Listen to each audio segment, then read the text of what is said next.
ஹாய்ங்க. இன்னைக்கு லஞ்சு சாதம், கிள்ளி போட்ட சாம்பார், மாங்காய் பச்சடி. சாதம் வடிக்கிறதுக்கு ஒலை போட்டுக்கலாம். ஒரு கிண்ணத்தில் 100 கிராம் துவரம்பருப்பு, 10 பல் பூண்டு சேர்த்துட்டு 3 டைம் நல்லா வாஷ் பண்ணி எடுத்துக்கோங்க. ஒரு குக்கரில் நம்ம வாஷ் பண்ணி வச்சுருக்க துவரம்பருப்பு, பூண்டை சேர்த்துட்டு 500 ml தண்ணி ஊற்றிக்கலாம்.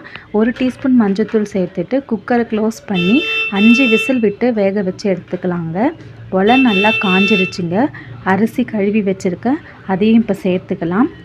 சாதம் வேகட்டும். ஒரு கிண்ணத்தில் சின்ன நெல்லிக்காய் சைஸ் புளி தண்ணி ஊற்றி ஊற வச்சு எடுத்துக்கலாம்.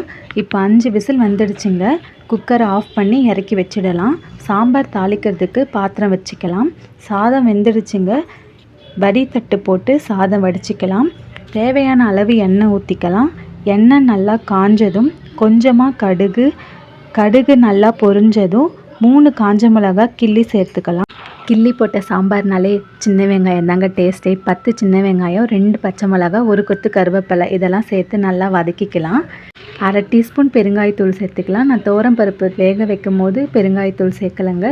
இந்த மாதிரி சாம்பார் தாளிக்கிறப்ப பெருங்காயத்தூள் சேர்த்து பாருங்கள், சாம்பார் நல்லா வாசனையாக இருக்குங்க. இப்போ ஒரு தக்காளி பழம் கட் பண்ணி வச்சுருக்கேன், அதையும் சேர்த்துக்கலாம். வெங்காயம் தக்காளி நல்லா எண்ணெய் பிரிஞ்சு வர வரைக்கும் வதக்கிக்கலாங்க. ப்ரெஷர் நல்லா ரிலீஸ் ஆனதும் ஒரு மத்தை போட்டு நல்லா கடைஞ்சி எடுத்துக்கலாம். 1/2 லிட்டர் தண்ணி ஊற்றிட்டு ஊற வச்சுருக்க புளியை நல்லா கரைச்சி இந்த மாதிரி ஃபில்ட்ரு பண்ணி சேர்த்துக்கோங்க. பாருங்கள், வெங்காய தக்காளியில் நல்லா எண்ணெய் பிரிஞ்சு வந்துடுச்சு. இப்போ நம்ம கரைச்சி வச்சுருக்க தண்ணியை சேர்த்துக்கலாம். மிக்ஸ் பண்ணி விட்டுருங்க. தேவையான அளவு உப்பு சேர்த்துட்டு நல்லா மிக்ஸ் பண்ணிக்கலாம்.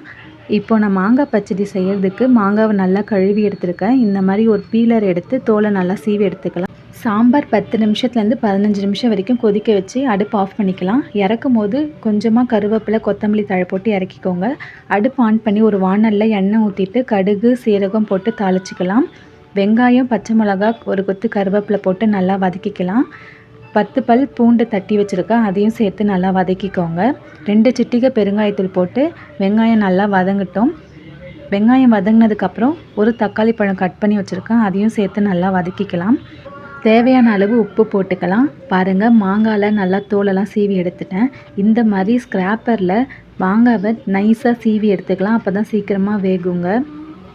வெங்காயம் தக்காளியில் எண்ணெய்லாம் பிரிஞ்சு வந்துடுச்சுங்க. மாங்காவை நம்ம ஸ்க்ராப்பரில் போட்டு சீவி வச்சுருக்கிறத கொஞ்சம் கொஞ்சமாக சேர்த்துக்கலாம். சின்ன டீஸ்பூனில் 1 டீஸ்பூன் மஞ்சத்தூள், தேவையான அளவு தண்ணி ஊற்றி மாங்காவை நல்லா வேக வச்சு எடுத்துக்கலாம். 1 டீஸ்பூன் மிளகாத்தூள் போட்டு நல்லா கிண்டிட்டு மாங்காவை வேக வச்சு எடுத்துக்கோங்க. மாங்காய் நல்லா வெந்ததுக்கப்புறம் நான் ஒரு 60 கிராம்லேருந்து 70 கிராம் வரைக்கும் வெல்லத்தை நல்லா இடித்து வச்சுருக்கேன், அதையும் சேர்த்துக்கலாம். வெல்லம் சேர்த்துட்டு மாங்காவை நல்லா வேக வச்சுக்கலாம். தண்ணி சுண்டினதுக்கப்புறம் அடுப்பை ஆஃப் பண்ணிவிடுங்க. மாங்காய் பச்சடியில் காரம், இனிப்பு, புளிப்புலாம் சேர்ந்து டேஸ்ட்டு வேறு லெவலில் இருக்குங்க. அதுவும் கிள்ளி போட்ட சாம்பாருக்கு மாங்காய் பச்சடி காம்பினேஷன் அல்டிமேட்டாக இருக்குங்க. ட்ரை பண்ணி பாருங்கள். இந்த வீடியோ உங்களுக்கு பிடிச்சிருந்தா என்னோடய சேனலை சப்ஸ்கிரைப் பண்ணிக்கோங்க. தேங்க்யூ.